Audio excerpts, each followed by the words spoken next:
નમસ્કાર. ધોરણ 12 વિષય સંસ્કૃત અને એમાં ન્યાય પરિચય છે પહેલો અભ્યાસ. એનું અધ્યયન આપણે આજે કરવાનું છે. અહીંયા બોર્ડ ઉપર લખેલા છે 10 ન્યાય છે એ લખેલા છે. હવે 11મા ધોરણમાં આપણે ન્યાય પરિચય છે એમનો અભ્યાસ કરી ચૂક્યા છીએ.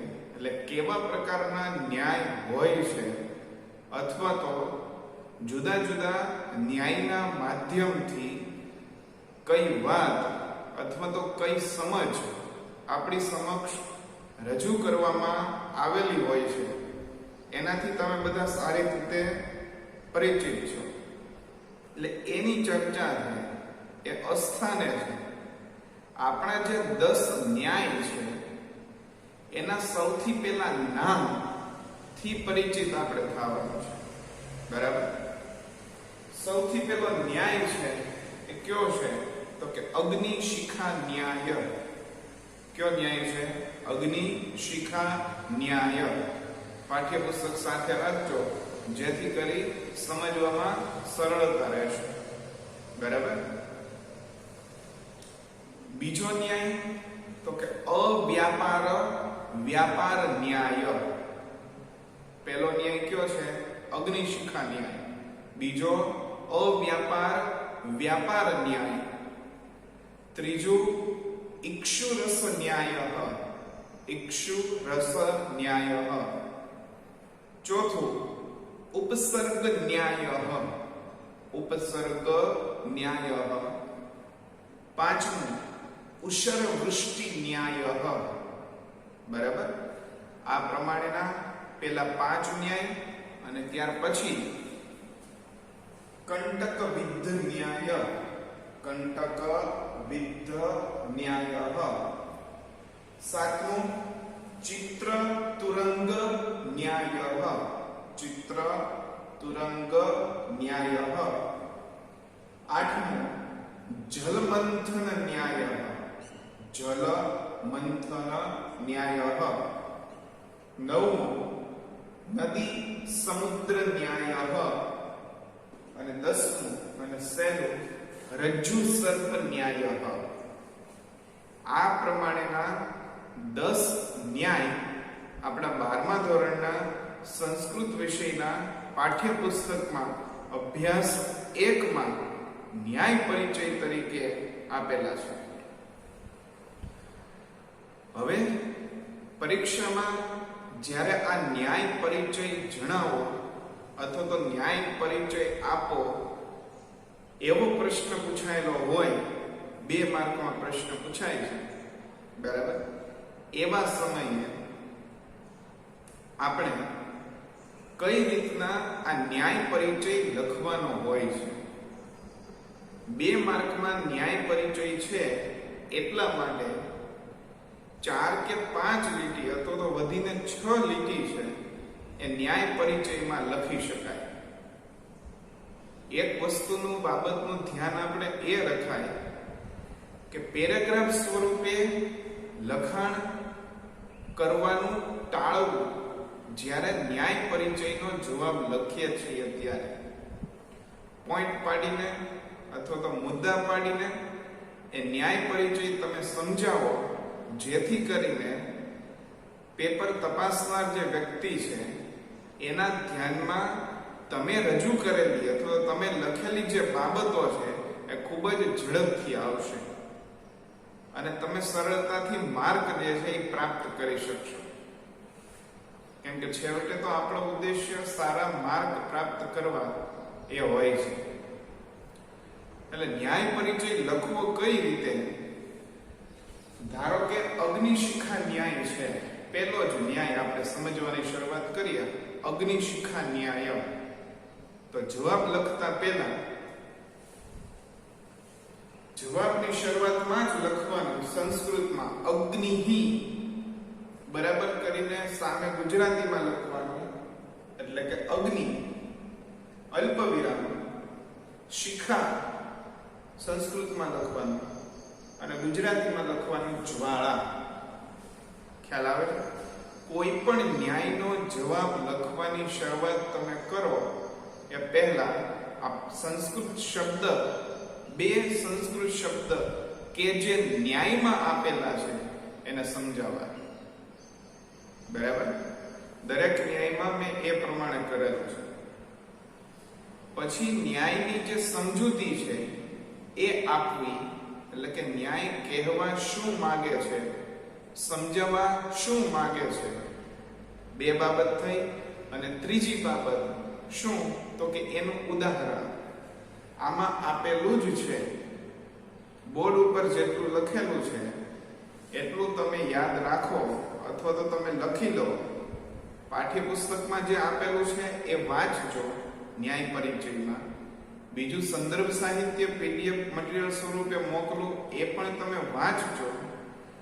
પણ ગોખવા કરતા આ પ્રમાણેની લખવાની પદ્ધતિ જો તમે યાદ રાખશો તો એ લખવામાં તમને સરળતા રહેશે. ગોખવું પડશે નહીં, પાકું વધારે વાર નહીં કરવું પડે.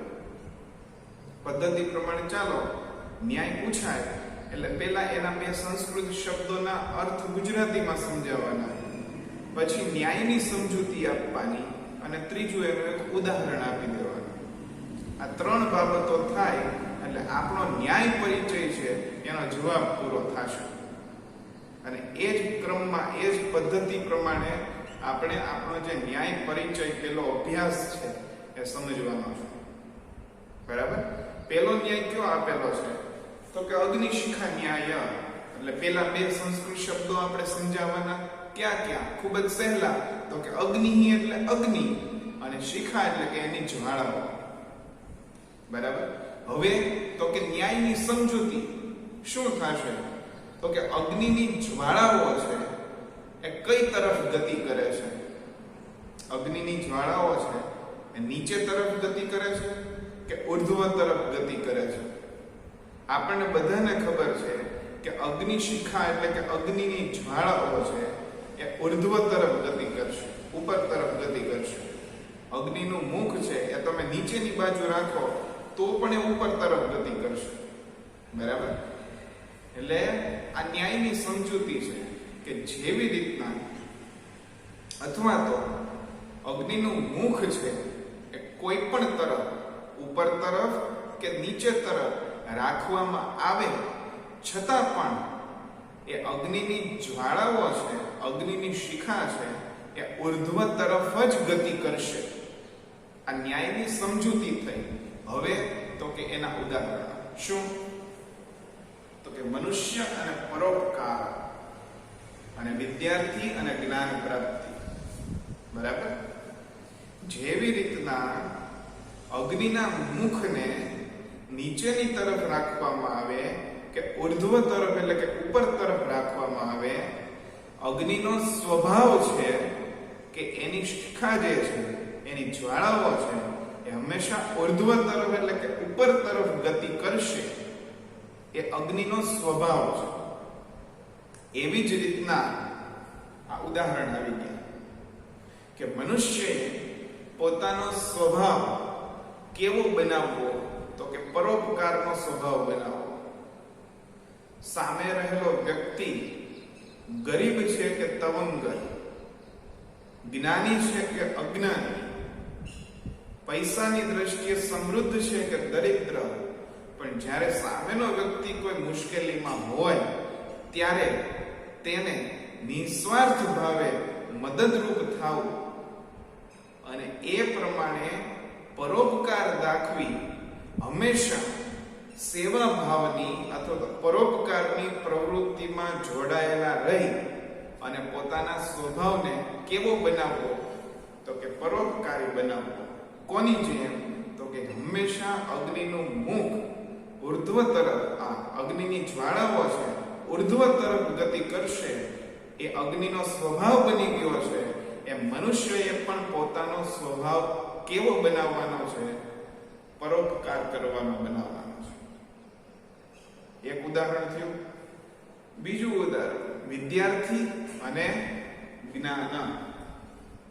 તો કે જેવી રીતના અગ્નિનો સ્વભાવ ઉર્ધ્વ તરફ ગતિ કરવાનો મનુષ્યનો સ્વભાવ પરોપકાર કરવાનો, તેવી જ રીતે દરેક વિદ્યાર્થીએ પોતાનો સ્વભાવ છે એ જ્ઞાન પ્રાપ્તિનો બનાવવો. કેમ કે વિદ્યાર્થી કાળ અવસ્થા દરમિયાન એનું એક ઉત્તમ કર્તવ્ય અથવા કાર્ય એ જ્ઞાન પ્રાપ્તિનું છે.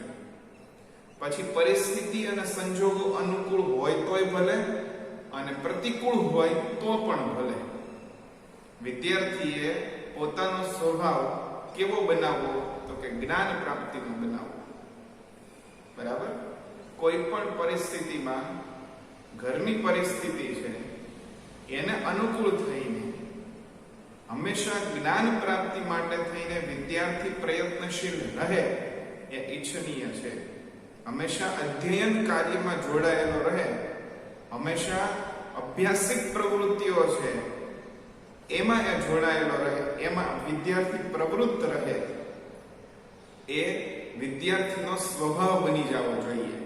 નહીં કે અભ્યાસની પ્રવૃત્તિથી, અધ્યયનની પ્રવૃત્તિથી, ભણવાની વૃત્તિથી દૂર રહેવું. બરાબર? ખૂબ જ સહેલો અને પદ્ધતિસર પ્રમાણે ન્યાય ભણો એટલે મજા આવશે, ખબર પડશે. બરાબર? આ પ્રમાણેનો પેલો અગ્નિશિખા ન્યાય જે છે એ પૂરો થશે. 3 બાબતો યાદ રાખો કે અગ્નિશિખા, અગ્નિ એટલે કે અગ્નિ, શિખા એટલે કે એની જ્વાળાઓ. અગ્નિનો સ્વભાવ શું છે? અગ્નિની જ્વાળાનો સ્વભાવ શું છે? તો કે હંમેશા ઉર્ધ્વ તરફ ગતિ કરશે. આવી રીતના મનુષ્યએ પણ હંમેશા પરોપકાર કરવાનો સ્વભાવ સ્વીકારવો અને વિદ્યાર્થીએ હંમેશા જ્ઞાન પ્રાપ્તિ કરવાનો સ્વભાવ સ્વીકારવો. બરાબર? બીજો જે છે ન્યાય, અવ્યાપાર વ્યાપાર ન્યાય. અવ્યાપાર એટલે શું? તો કે નિવૃત્તિ અથવા તો અક્રિયા. બરાબર? નિવૃત્તિ એટલે કે કામમાંથી પાછું, કાર્ય કરવામાંથી અટકવું. બરાબર? અવ્યાપાર એટલે નિવૃત્તિ એટલે કાર્ય કરતા અટકવું, અને વ્યાપાર એટલે કે પ્રવૃત્તિ એટલે કે કાર્ય કરવું. આ સરળ સમજૂતી છે. તમને સમજાય એ શબ્દોમાં આ ન્યાયનું પ્રસ્તુતિકરણ છે. શું કહેવા માંગે છે ન્યાય દ્વારા? સંસ્કૃત શબ્દો આપણે બે સમજ્યા, અવ્યાપાર અને વ્યાપાર. વ્યાપાર એટલે શું? તો કે પ્રવૃત્તિ કરવી, અને અવ્યાપાર એટલે શું? તો કે નિવૃત્તિ એટલે કોઈ કાર્ય કરતા અટકવું. તો કે કેવા કાર્યોમાં પ્રવૃત્તિ કરવી અને કેવા કાર્યો કરતા અટકી જવું, અને શું કામ? તો કે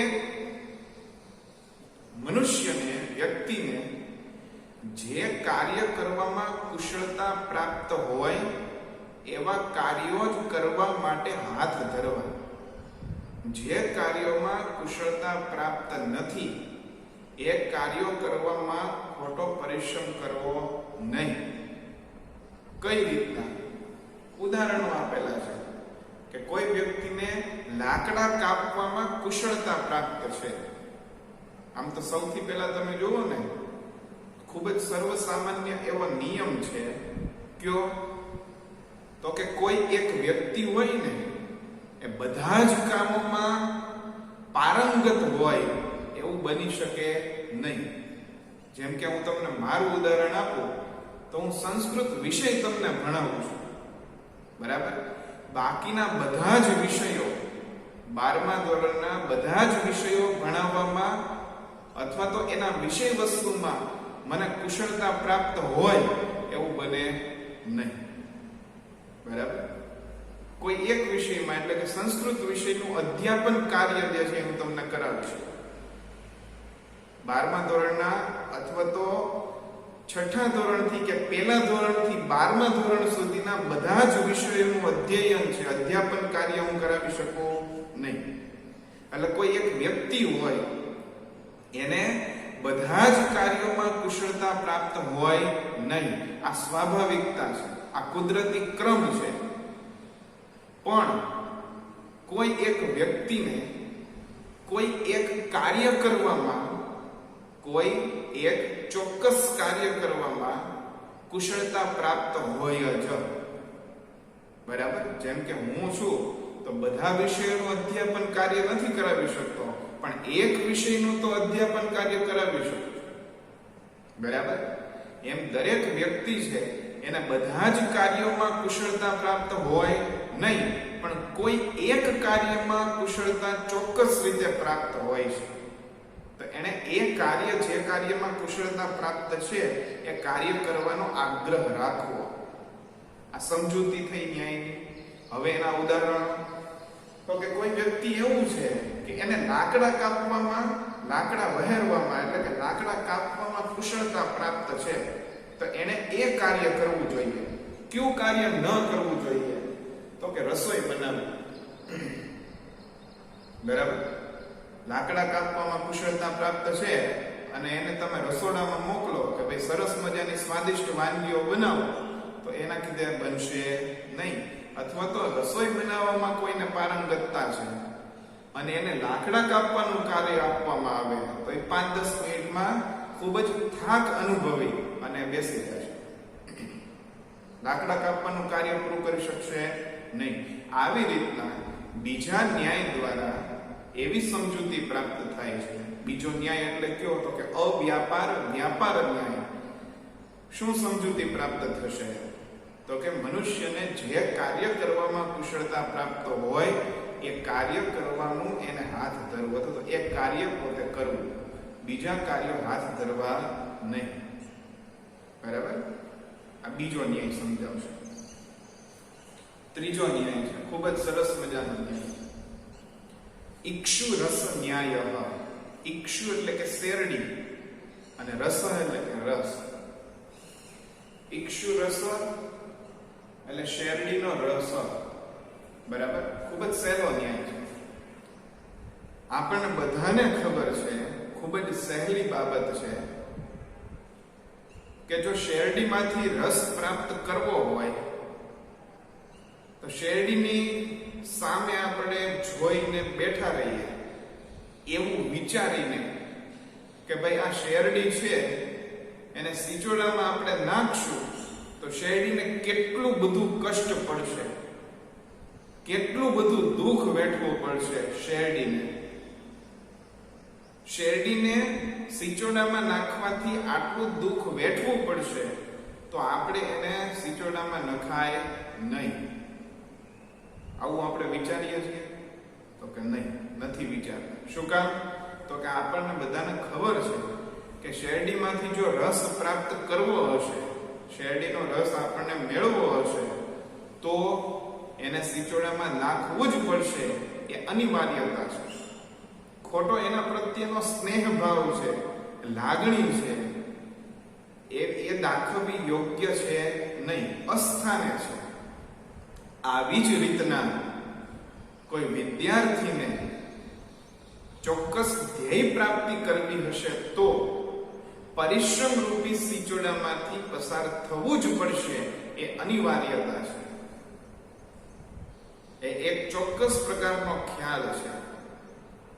જો વિદ્યાર્થી પ્રત્યે અથવા તો બાળક પ્રત્યે માતા પિતા છે આવો અયોગ્ય એવો સ્નેહ અથવા તો અયોગ્ય એવો પ્રેમ દાખવશે કે બેટા તું તો ક્યારનો લેસન કરે, હવે થોડી વાર સૂઈ જાવ તો થોડી વાર આરામ કરો તો થોડી વાર ટીવી જો, હમણાં ભણવાનું રહેવા દે. બરાબર? આ લોકડાઉનના સમયમાં ઘણું બધું આપણને જોવા મળે છે કે કેટલાક પ્રશ્નો એવા હોય કે એનું ખરેખર નિરાકરણ થઈ શકતું હોય, છતાં પણ માત્ર બાળકના કહેવાના આધારે માતા પિતા છે એ કેટલાક નિર્ણયો લેતા હોય છે. એ વ્યક્તિગત નિર્ણયો હોય છે. બરાબર? એમાં આપણે કંઈ ન કરી શકીએ. પણ એક વખત જો વિદ્યાર્થી જ્ઞાન પ્રાપ્તિના માધ્યમથી અથવા તો જ્ઞાન પ્રાપ્ત કરવાના અવસરથી, જ્ઞાન પ્રાપ્તિની ક્રિયાથી એ દૂર થતો જશે, પછી એને શિક્ષણ તરફ વાળવો ખૂબ જ અઘરો, મુશ્કેલ સાબિત થશે. એટલા માટે થોડા ઘણા અંશે પણ વિદ્યાભ્યાસ જો બાળકનો શરૂ રહેશે તો એ આખરે તો પોતાના બાળક માટે જ હિતકારક છે, બીજા કોઈ માટે નહીં. બરાબર? એટલા માટે ઇક્ષુરસ ન્યાય એવું સમજાવે છે કે શેરડીનો રસ પ્રાપ્ત કરવો હોય તો એને સિચોડામાં નાખવો જ પડે, તો જ શેરડીનો રસ પ્રાપ્ત થશે. એવી રીતના વિદ્યાર્થીએ જો ઉત્તમ પરિણામોની પ્રાપ્તિ કરવી હોય તો જ્ઞાન પ્રાપ્તિ કરવા માટે થઈને, વિદ્યાભ્યાસ કરવા માટે થઈને જેટલો પણ પરિશ્રમ કરવો પડે એટલો પરિશ્રમ, એટલી મહેનત, અથાગ પરિશ્રમ છે એને કરવો જ પડશે. અને પરિશ્રમના આધારે જ એ ઈચ્છિત પરિણામોને પ્રાપ્ત કરી શકશે. બરાબર? ખૂબ જ સહેલો ન્યાય છે. ચોથો ન્યાય છે ઉપસર્ગ ન્યાય. બે જ શબ્દ લખેલા છે, ધાતુ અને ઉપસર્ગ.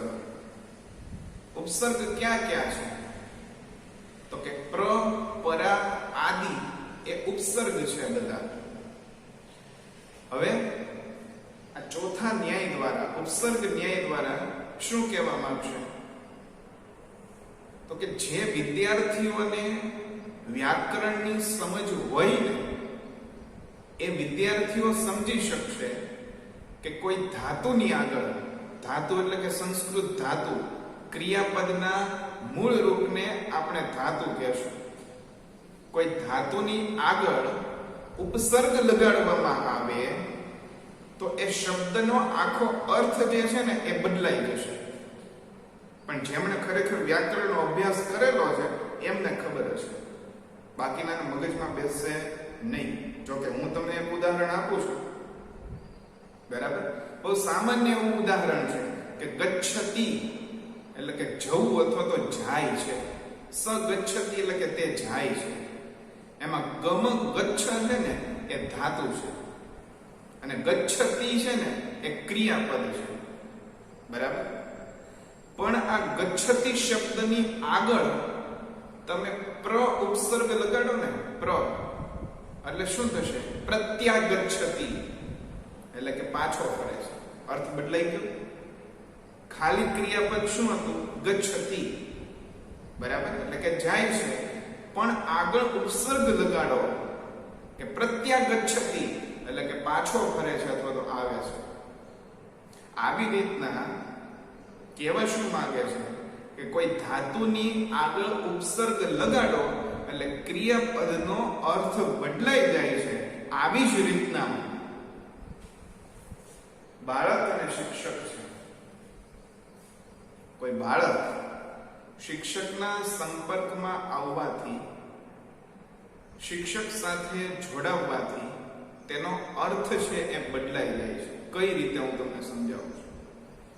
ધારો કે કોઈ પરિવાર એવો છે કે જરૂરિયાત હોવાના કારણે, પોતાની આર્થિક પરિસ્થિતિ નબળી હોવાના કારણે અને પોતાનું ગુજરાન ચલાવવા માટે થઈને ઘરના જે તમામ સભ્યો છે એમને અર્થોપાર્જન કરવા માટે થઈને, ધન કમાવવા માટે થઈને, પૈસા કમાવવા માટે થઈને કામે જવું પડે છે.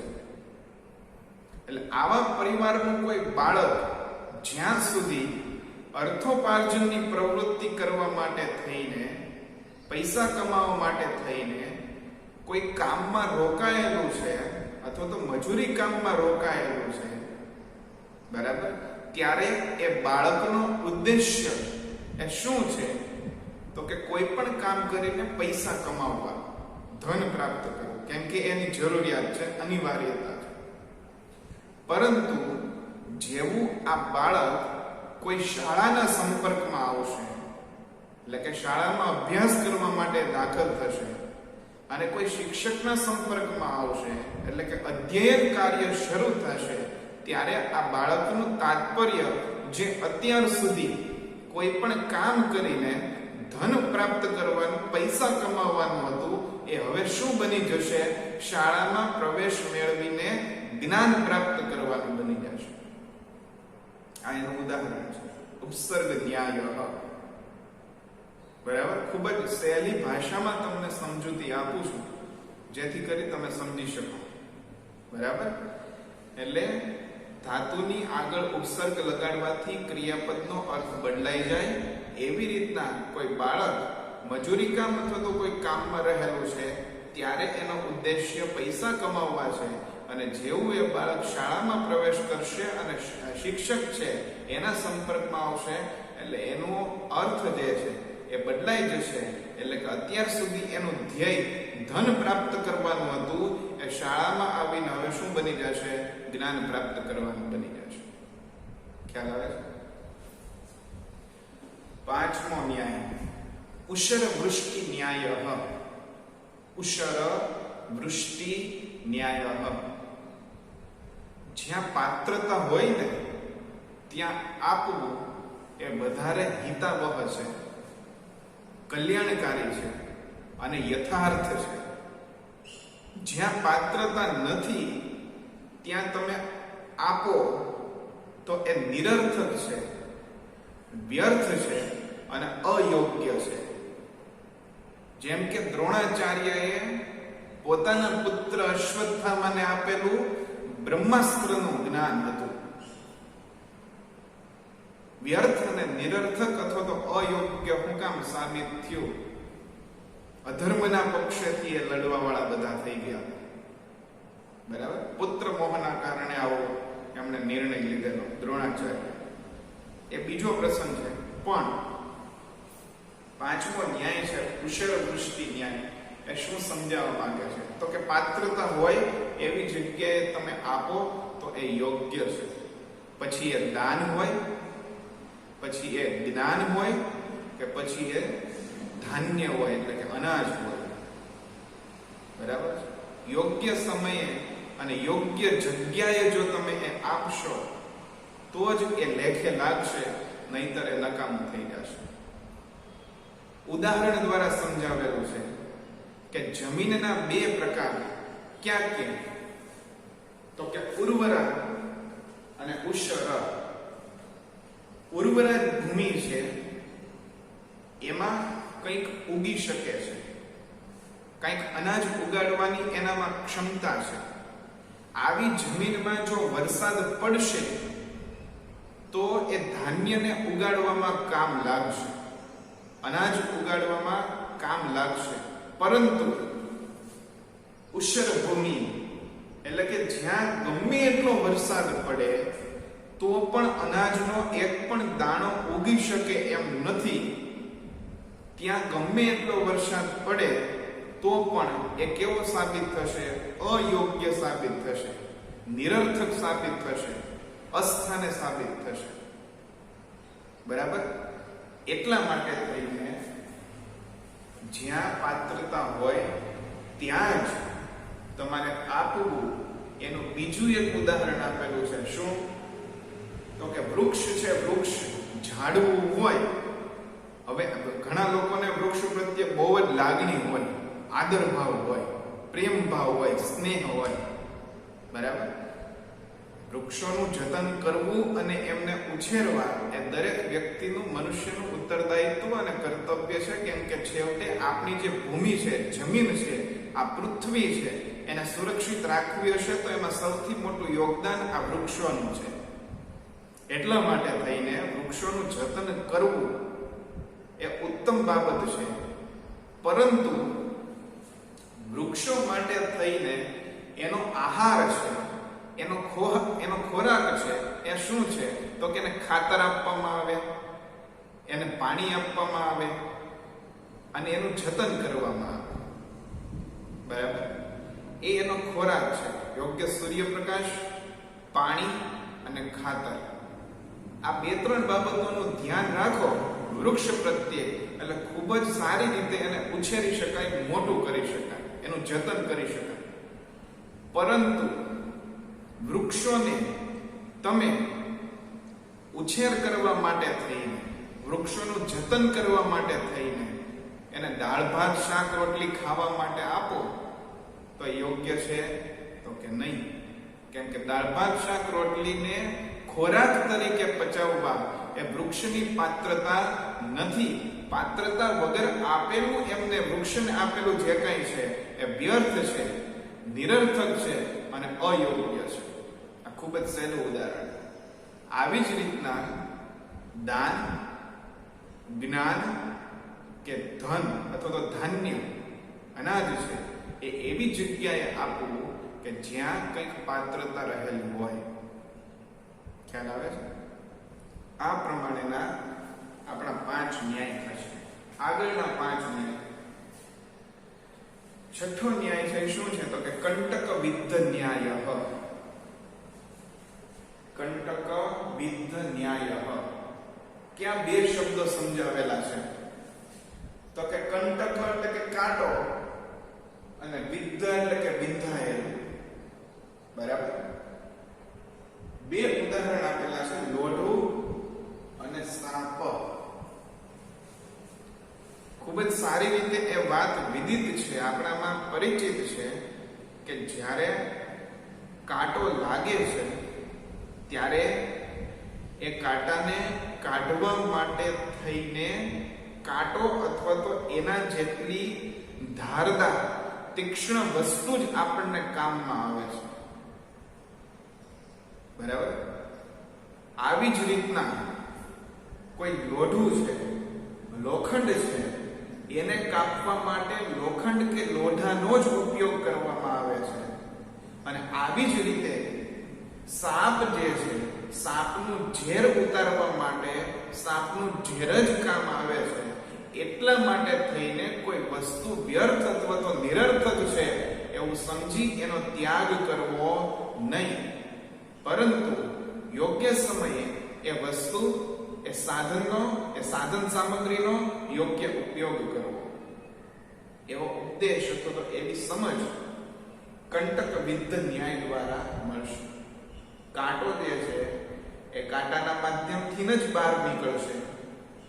લોઢું છે એને લોઢું જ કાપશે અને સાપનું ઝેર છે એ સાપના ઝેરથી જ દૂર થશે. એ ન્યાય. ખ્યાલ આવ્યો? 7મો ન્યાય છે ચિત્ર તુરંગ ન્યાય. ચિત્ર તુરંગ ન્યાય. બરાબર? 2 શબ્દો સંસ્કૃતમાં આપણે સમજીએ. ચિત્ર એટલે કે ચિત્ર, ડ્રોઈંગ શીટ ઉપર દોરેલું હોય ચિત્ર, અથવા તો કેનવાસ ઉપર દોરેલું હોય એ ચિત્ર. અને તુરંગ એટલે કે અશ્વ. તુરંગ એટલે શું થશે? અશ્વ. હવે એમાં અવાસ્તવિક પરિસ્થિતિ ઉપરથી, શબ્દ સમજજો બરાબર, અવાસ્તવિક પરિસ્થિતિ ઉપરથી વાસ્તવિક બાબતોનો, વાસ્તવિક વસ્તુનો પરિચય મેળવવામાં આવે એવી પરિસ્થિતિમાં ચિત્ર તુરંગ ન્યાય પ્રયોજાય છે. કઈ રીતે? તો કે એના ઉદાહરણો આપેલા છે. તો કે કૃત્રિમ અવયવો. સાયન્સના વિદ્યાર્થીઓ છે કે જ્યારે મનુષ્યની જે શરીર રચના છે, મનુષ્યના શરીરના અંગો છે, એમનો અભ્યાસ કરતા હોય એવા સમયે જુદા જુદા પ્લાસ્ટિકના અથવા તો ફાઈબરના અંગો છે અથવા તો માનવ કંકાલ છે, એના દ્વારા વિદ્યાર્થીઓને એ મનુષ્યની શરીર રચના અથવા તો મનુષ્યના જે અંગો છે એનાથી પરિચિત કરાવવામાં આવે છે, એનાથી અવગત કરાવવામાં આવે છે. જ્યારે વિદ્યાર્થીઓ, બાળકો જે છે એ મનુષ્યની શરીર રચના અથવા તો જે કંકાલ તંત્ર છે એના વિશે અભ્યાસ કરતા હોય છે, ત્યારે વાસ્તવિકતામાં મનુષ્યનું શરીર અથવા તો બોડી ત્યાં રાખેલી હોતી નથી. કૃત્રિમ અવયવોના આધારે વાસ્તવિક અવયવો આવા હોય છે એનો પરિચય મેળવવામાં આવે છે. આ જ પ્રમાણે નાટક જે ભજવવામાં આવે છે, રંગમંચ ઉપર કોઈ પાત્ર ભજવવામાં આવે છે, ધારો કે ભગવાન શ્રી રામનું અથવા તો ભગવાન શ્રી કૃષ્ણનું કોઈ પાત્ર ભજવતું હોય છે, એવા સમયે એ અવાસ્તવિક બાબત છે, પરંતુ ભગવાન શ્રી કૃષ્ણ કે ભગવાન શ્રી રામના અવાસ્તવિક પાત્રના આધારે વાસ્તવમાં ભગવાન શ્રી રામ કે ભગવાન શ્રી કૃષ્ણના પાત્રથી અવગત કરવાનું કામ જે છે એ થતું હોય છે. બરાબર? એટલે જ્યારે પણ અવાસ્તવિકતાના આધારે વાસ્તવિક બાબત કે વિષય વસ્તુ કે સાધનોનું જ્ઞાન પ્રાપ્ત કરવામાં આવે એવા સમયે ચિત્ર તુરંગ ન્યાય પ્રયોજાય છે. બરાબર. 8મો ન્યાય જલમંથન ન્યાય. જે પણ ક્રિયા આપણા દ્વારા કરવામાં આવે એ કોઈક ચોક્કસ પરિણામોને પ્રાપ્ત કરાવે તો જ એ ક્રિયા સાર્થક છે, યોગ્ય છે, બરાબર છે, સ્થાને છે. કોઈ એવી ક્રિયા કરવામાં આવે કે જે સાવ નિરર્થક છે, એનાથી કોઈ પરિણામ જ પ્રાપ્ત થવાનું નથી, તો એવી ક્રિયાઓ કેવી છે? તો કે અસ્થાને છે, અયોગ્ય છે, નિરર્થક છે. જેમ કે જલમંથન, જલ એટલે કે પાણી અને મંથન એટલે કે પાણીને વલોવવાની ક્રિયા. સવારે 7 વાગે બેસી જાઓ, પાણીનો ઘડો લ્યો, બોઘણી ઘડો લ્યો તમે, બરાબર, અને વલોવવાની ક્રિયા તમે શરૂ કરો રાતના 12 વાગ્યા સુધી. કાંઈ પરિણામ પ્રાપ્ત થાય તો કેજો, બરાબર. પાણીને વલોવવાની ક્રિયા જે છે એ સામાન્યતઃ કેવી છે? તો કે નિરર્થક છે, વ્યર્થ છે. બીજું ઉદાહરણ શું આપેલું છે? તો કે દહીં અને પાણી અને બીમારી અને દોરા.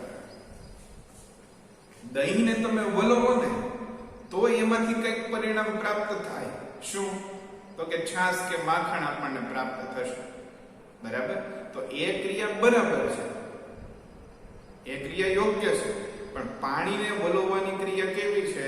અયોગ્ય છે. આવી જ રીતના કોઈ વ્યક્તિ બીમાર પડે છે ત્યારે એ વ્યક્તિને કોઈ દોરા ધાગા કરવા અથવા તો કોઈ બીજી અંધશ્રદ્ધામાં માનવું, એ ક્રિયા કેવી છે? અયોગ્ય છે, અસ્થાને છે, નિરર્થક છે.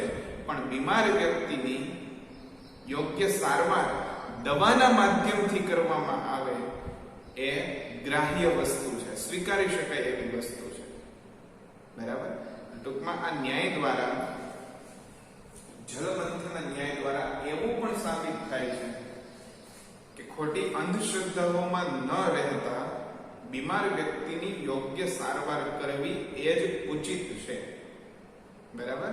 એટલા માટે જલમંથન ન્યાય, પાણીને વલોવવાની ક્રિયા વ્યર્થ, દહીંને વલોવવાની ક્રિયા સાર્થક. આવી જ રીતના મનુષ્યને બીમાર પડે, વ્યક્તિ બીમાર પડે ત્યારે દોરા ધાગા કરવાની ક્રિયા નિરર્થક અને દવાના માધ્યમથી સારવાર કરવાની ક્રિયા તો કે સાર્થક. આટલું જ સમજવાનું છે, બરાબર. 9મો ન્યાય છે નદી સમુદ્ર ન્યાય. નદી સમુદ્ર ન્યાય શું કહેવા માંગે છે? સાવ સરળ છે. તો કે જેવી રીતના, ક્યાં બે શબ્દો સમજાવેલા છે? તો કે નદી એટલે નદી અને સમુદ્ર એટલે સમુદ્ર. એમાં બીજું કઈ સમજવાનું છે નહીં. નદી વ્યક્તિ અને સમુદ્ર અને રાષ્ટ્ર. જુદી જુદી નદીઓ છે, અંતસ્થ નદીઓને બાદ કરતા જુદી જુદી જે નદીઓ છે એ છેવટે ક્યાં મળશે? તો કે સમુદ્રને પ્રાપ્ત થશે. વિવિધ નદીઓ અંતે છેવટે જેવી રીતના સમુદ્રને પ્રાપ્ત થાય છે એવી જ રીતના કોઈ કુટુંબમાં જન્મ ધારણ કરેલા વ્યક્તિએ પોતાના વિચારો, પોતાની પ્રવૃત્તિ, પોતાના ધ્યેયો, પોતાની સેવા રાષ્ટ્ર તરફની રાખવી જોઈએ એવો ઉદ્દેશ્ય પ્રાપ્ત થાય છે. પોતાના રાષ્ટ્ર તરફ. કેમ કે છેવટે તો મનુષ્યએ ભલે જન્મ પોતાના કુટુંબમાં ધારણ કરેલો છે, તેનાથી આગળ સામૂહિક રીતે જો વિચારવામાં આવે તો કુટુંબ પછી સમાજ, સમાજ પછી આપણું ગામ, ગામ પછી આપણું રાજ્ય, રાજ્ય અને આપણો દેશ એટલે કે આપણું રાષ્ટ્ર.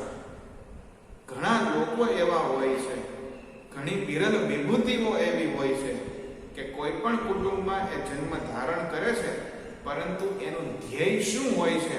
તો કે રાષ્ટ્ર સેવા હોય છે, રાષ્ટ્રનું કલ્યાણ હોય છે, રાષ્ટ્રની ઉન્નતિ માટેના વિચારો એના મનમાં રહેલા હોય છે. એટલે આવી રીતના જેમ દરેક નદી છેવટે સમુદ્રને પ્રાપ્ત થાય છે, એવી જ રીતના દરેક વ્યક્તિનો જન્મ ભલે કોઈ કુટુંબમાં થાય, પરંતુ તેની ગતિ છે એ રાષ્ટ્રને સમૃદ્ધ અથવા તો વિકાસના પંથે લઈ જવાની હોવી જોઈએ. ટૂંકમાં વ્યક્તિની વિચારધારા રાષ્ટ્ર તરફી હોવી જોઈએ એવું સમજાવે છે. અને એટલા માટે થઈને જ આપણા બંધારણમાં મૂળભૂત હકો તો છે જ, સાથે સાથે મૂળભૂત ફરજો પણ છે. સામાન્ય એવી વસ્તુ આપણે સ્વીકારીએ તો જે જાહેર મિલકતો છે, રાષ્ટ્રની મિલકતો છે, રાજ્યની મિલકતો છે, એમનું આપણે રક્ષણ કરવું, જતન કરવું, એનો નાશ કરવો નહીં, અથવા તો એને બગાડવા માટે પ્રવૃત્ત થવું નહીં.